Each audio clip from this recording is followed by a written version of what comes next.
What if I told you that 400 kilometers above your head, there's a laboratory hurtling through space at 28,000 kilometers per hour, where science fiction becomes reality, and one mistake could mean the difference between life and death? This isn't a movie set. It's the International Space Station. A structure so complex, so ambitious, it redefined what's possible in space exploration. Built by 15 nations, including political rivals like the United States and Russia, the ISS is not just a scientific lab. It's a symbol of fragile cooperation, a floating embassy, and an engineering marvel orbiting Earth every 90 minutes. Up here, beauty is deceptive. 1 minute, you're watching a golden sunrise crest over the curve of Earth. The next, you're dodging space debris flying faster than a bullet. In this environment, there's no rescue mission. Every nut, bolt, and breath is planned, controlled, and monitored. The slightest miscalculation can cascade into catastrophe. There's no backup up here. Everything is life support. Our story follows Alex, a fictional astronaut based on the real experiences of many. Through his eyes, we'll experience a single day aboard the ISS. But this is no ordinary day. Alex floats in his sleeping bag, tethered inside a pitch-black capsule barely the size of a small closet. Around him, silence. Outside, the Earth spins silently below.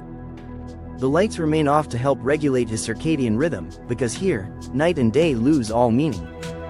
With 16 sunrises and sunsets every Earth day, the body gets confused quickly. At precisely 6 a.m., the station hums to life. The ever-present buzz of fans, pumps, and ventilation systems kicks in.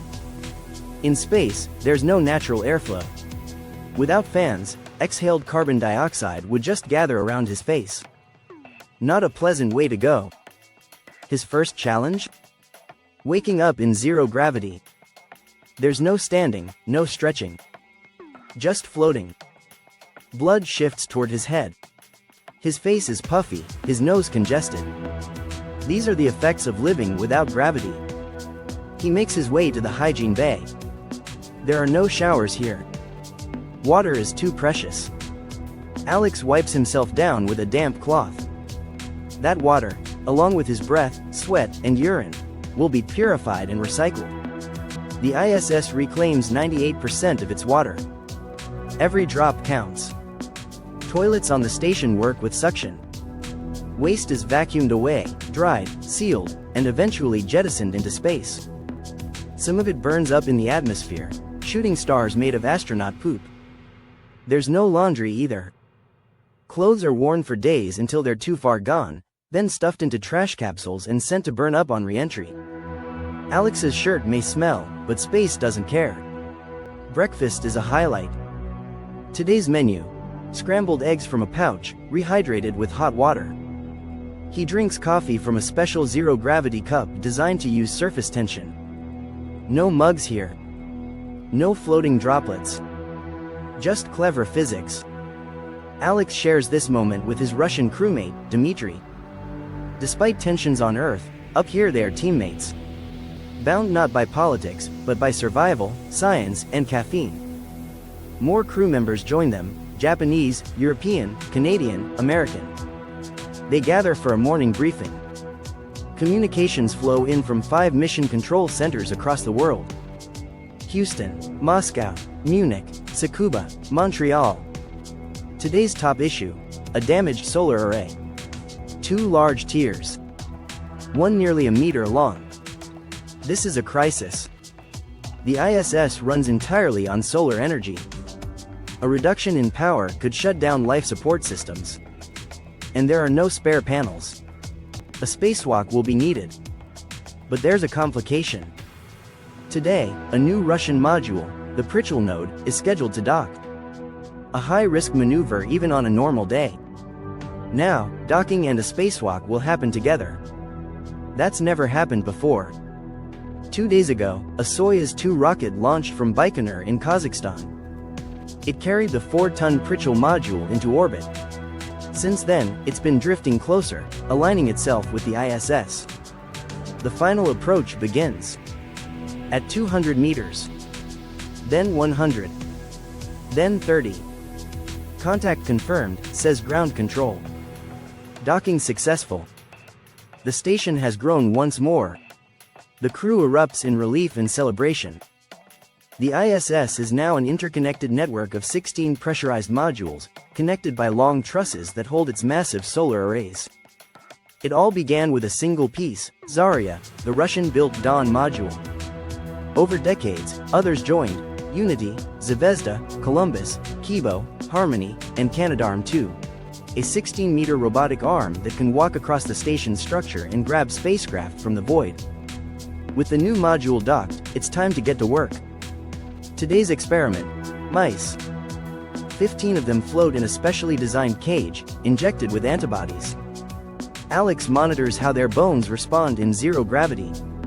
This study helped lead to the creation of Prolia, a drug used on Earth to treat osteoporosis. In another module, tiny sprouts of mouse ear crest twist in wild directions. Without gravity, plants don't know which way is up. This research helps scientists figure out how to grow food on deep space missions, like the kind that will one day travel to Mars. But now, attention shifts. Scott Parazynski and Doug Wheelock are suiting up. They'll attempt one of the most dangerous spacewalks in ISS history. The damaged solar array must be repaired. But there are no official tools. Just 5 aluminum braces, some wire, and duct tape. The array is still live, carrying 100 volts of current. Every exposed piece of their suits is wrapped in insulation. One spark could end it all. Scott climbs into Canadarm2, which extends outward, carrying him into open space. Below, the lush green of the Amazon.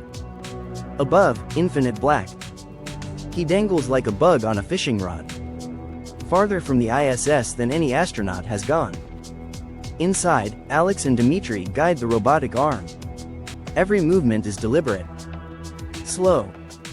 Precise. Scott reaches the tear. He floats.